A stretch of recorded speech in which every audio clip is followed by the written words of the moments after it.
இந்த உலகத்தில் நீங்கள் வாழ்ந்துட்டு இந்த உலகத்தை விட்டு நீங்கள் போகும்போது எதெல்லாம் நீங்கள் உருவாக்கி வச்சுட்டு போகணும் அப்படிங்கிறதுக்காக ஒரு விஷயத்தை உங்களுக்காக நான் வச்சுருக்கேன்.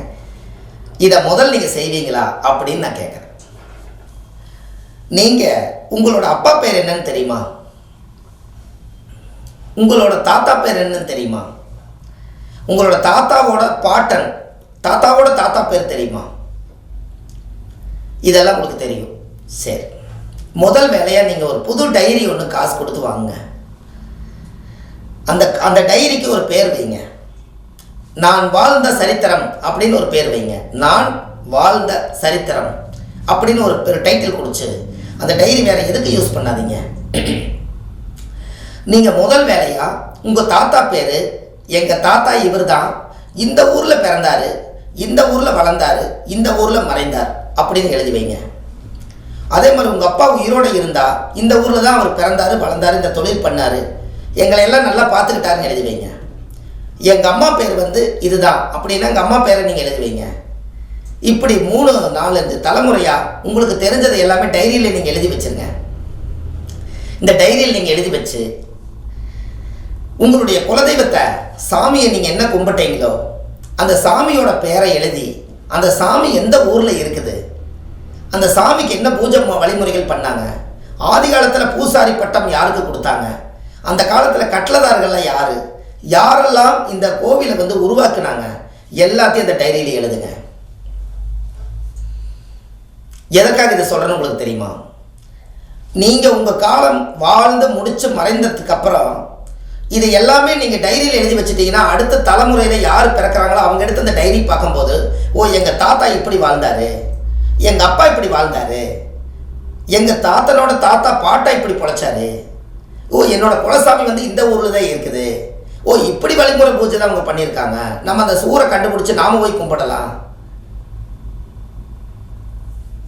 அந்த சாமியோட அந்த கோயிலை உருவாக்குறதுக்காக கல்லுமண் செவந்தவங்கெல்லாம் இவங்க தான். அப்போ நம்ம பாரம்பரியத்தை விட்டு கொடுக்கக்கூடாது. நம்ம அந்த கோயிலில் நம்ம வாழ்ந்தா பத்தாது.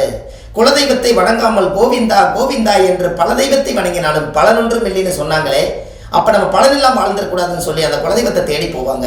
நீங்கள் எழுதி வச்சால் இது நீங்கள் எழுதி வச்சா உங்கள் சந்ததியில் நம்ம இந்த காலையில் வீட்டை விட்டு நம்ம கிளம்புறோம், திரும்பி வந்தால் தான் நிஜம். அப்போ எத்தனை மனசுக்குள்ளே நீங்கள் வாழ்ந்த சரித்திரம் இருக்குது. இதை ஒரு பதிவு பண்ணாமல் ஒரு டைரியில் எழுதி வைக்காமல் போயிட்டீங்கன்னா இது யாருக்குமே யூஸ் இல்லாமல் போயிருமே, உங்கள் வாழ்க்கையோடவே உங்களோடவே போயிருமே. அப்போது நீங்கள் வாழ்ந்த சரித்திரத்தில் எதெல்லாம் முன்னோர்கள் வழிகாமிச்சாங்களோ அதை பூரா அந்த டைரியில் பதிச்சு வைங்க. ஒரு நாளைக்கு ஒரு விஷயத்தை எழுதுங்க, இல்லை ஒரு வாரத்துக்கு ஒரு விஷயத்தை எழுதுங்க. டைரி நிறைவாயிரும். அந்த டைரி பொக்கிஷமாக அதுக்கு ஒரு மஞ்சள் துணி போட்டு கட்டி ஒரு பீர்வாவில் நகை எப்படி காப்பாற்றுறீங்களோ, பத்திரத்தை எப்படி வைக்கிறீங்களோ அது மாதிரி இதையும் பத்திரமா வைங்க. பத்திரம் பத்திரம், அதனால தான் அது பேர் பத்திரம்னு பேர் வச்சு, பத்திரமா வச்சுக்கிற பேர் தான் பத்திரம். அப்போ இந்த முன்னோர்கள் எல்லாம் இவங்களை எல்லாம் அந்த காலத்தில் அவங்க பாருங்க, இப்போ இருக்கிறவங்க குலதெய்வம் தெரியலன்னு இப்போ இருக்கிறவங்க குலதெய்வம் தெரியலன்னு நம்ம கிட்ட ஜாதகம் பார்க்க வர்றாங்க. இதுக்காகவே நான் இதை யோசித்தேன், இதுக்காகவே இதை நான் யோசித்தேன். அடடா இவங்களுக்கெல்லாம் வாழ்ந்துட்டு ஏன் மறந்துட்டாங்க, இவங்களுக்கு ஞான சக்தி இல்லையா, இல்லை மறந்துட்டாங்களா, இல்லை இவங்களுக்கு வளர்ச்சிகள் ஏதாவது பிரச்சனையா, இதில் என்ன பிரச்சனை ஆனால் யோசிச்சு பார்க்கும்போது தான் எனக்கு தெரிஞ்சுது. அந்த காலத்துலையாவது பனையோட அதிலையாவது எழுதி வச்சு அந்த காலத்தில் ஓலைச்சுவடியில் எத்தனையோ சித்தர்கள் உருவாக்கி ரகசியத்தை கொடுத்துட்டு போனாங்க. இன்றைக்கி தான் உங்களுக்கு நோட்டும் பேனா வந்துருச்சுங்களே, அது இல்லாமல் கல்வெட்டு வந்துருச்சு, மிஷின் கல்வெட்டு வந்துருச்சு. அடித்து வச்சுட்டு போங்க, காலத்துக்கு அழியாத கல்வெட்டை வைங்க. வசதி இருக்கிறவங்க கல்வெட்டிலேயே போட்டு ஒரு சரித்திரத்தை உருவாக்கி உங்கள் வீட்டில் நட்ட வச்சுட்டு போங்க. எங்கள் தாத்தா அவர் கல்வெட்டில் போட்டிருக்கிறார், இப்படி தான் வாழ்ந்தாருன்னு அவர் கல்வெட்டு அடித்து வச்சுக்கிறாருன்னு கொஞ்சம் காசு செலவு பண்ணுங்களேன், கொஞ்சம் காசு செலவு பண்ணுங்க, சரித்திரத்துக்காக செலவு பண்ணுங்க. உங்கள் வாழ்க்கையில் வாழ்வது ஒரு முறை, வாழ்த்தட்டும் தலைமுறை. தலைமுறை தலைமுறையாக வாழ்த்தறக்கு உங்களோட சரித்திரத்தை நீங்கள் எழுதி வைங்க. உங்கள் வாழ்க்கை ரொம்ப பிரமாதமாக இருக்கும், உங்களால் முடியும். கண்டிப்பாக செஞ்சு வச்சுருப்போங்க. நான் ஒரு கோவில் கட்டி கும்பாபிஷேகம் பண்ணி வச்சுருக்கேன். அதில் போட்டு வச்சுருக்க சுப மாரிமுத்து, பாரம்பரிய திருவள்ளுவர் குல வம்சம், பிரசன்ன ஜோதிட ஞானி அப்படின்னு எல்லாம் போட்டு, எங்கள் அப்பா வேறு எங்கள் தாத்தா வேறு, எங்களுடைய குடும்பத்து பேரெல்லாம் போட்டு நான் எல்லாத்தையும் நான் எழுதி வச்சு நான் ஒரு பெரிய ராஜகோபுரம் கட்டி வச்சுருக்கேன். இன்னைக்கு போய் பார்த்தாலும் என்னுடைய காலத்தில் ஒரு ராஜகோபுரத்தை ஒரு மனுஷன் கட்டி வச்சாருன்னு, நம்ம காலம் இருக்க வரைக்கும் இருக்கட்டும், ஒரு காலத்தில் நம்ம இந்த மண்ணை விட்டு போகத்தான் போகிறோம். அன்னைக்கு எனக்கு பிறக்கிற பையனுக்கு ஒரு குழந்தை பிறந்தால், என்னுடைய பையன் எனக்கு என்ற வளர்த்தியில் இருக்கார், அவருக்கு இன்னொரு 5 வருஷம் 10 வருஷம் போனால் கல்யாணம் ஆகும், அவருக்கு ஒரு பேரம்பேத்தி பிறக்கும், அவங்க கொஞ்ச நாளான விவரம் ஆயிடுவாங்க. அதுக்கப்புறம் போய் எங்கள் தாத்தா தான் சுப மாரிமுத்துன்னு ஒரு குழந்தை சொல்லும். அப்போ போய் பார்த்தா அந்த ரெக்கார்டு அங்கே இருக்கும். ஓ, எங்கள் தாத்தா இவ்வளோ பெரிய வேலையை அந்த காலத்தில் செஞ்சு வச்சுக்கிறாரா, அப்போ நம்ம போய் காப்பாற்றணும், எங்கள் தாத்தாவுதாக்கு அப்படின்னு அதை கட்டி பிடிச்சிக்கணும்.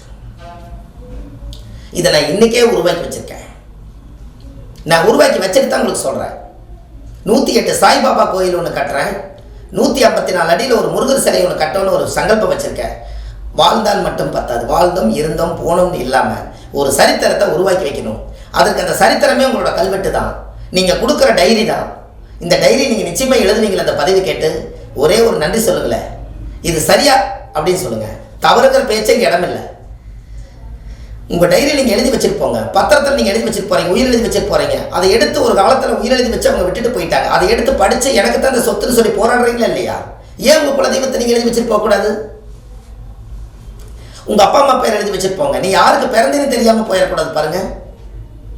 உங்கள் தாத்தாவுக்கு நீ பிறந்து நீ பேரம் பேத்தீங்க, உங்கள் தாத்தா வேற தெரியல, நீ யாருக்கு பிறந்தேன்னு தெரியாமல் இருக்கக்கூடாது அப்படிங்கிற ஒரு விஷயத்தை இதில் கொண்டு வருது பாருங்கள். எழுதி வைங்க, எங்கள் தாத்தா இவர் தான் நெஞ்ச நிமித்தலாம். சரியா தவறா சொல்லுங்கள், தவறு பேச்சே இல்லை, வார்த்தையில சொல்கிறேன். அப்போ உங்களுடைய உள்ளத்தில் இருக்கிறது எல்லாமே உலகத்துக்கு சமர்ப்பணம் பண்ணுங்க, கண்டிப்பாக உங்கள் வாழ்க்கை நல்லா இருக்கு. என்னோட அனுபவத்தில் சொல்கிற உண்மைகள்.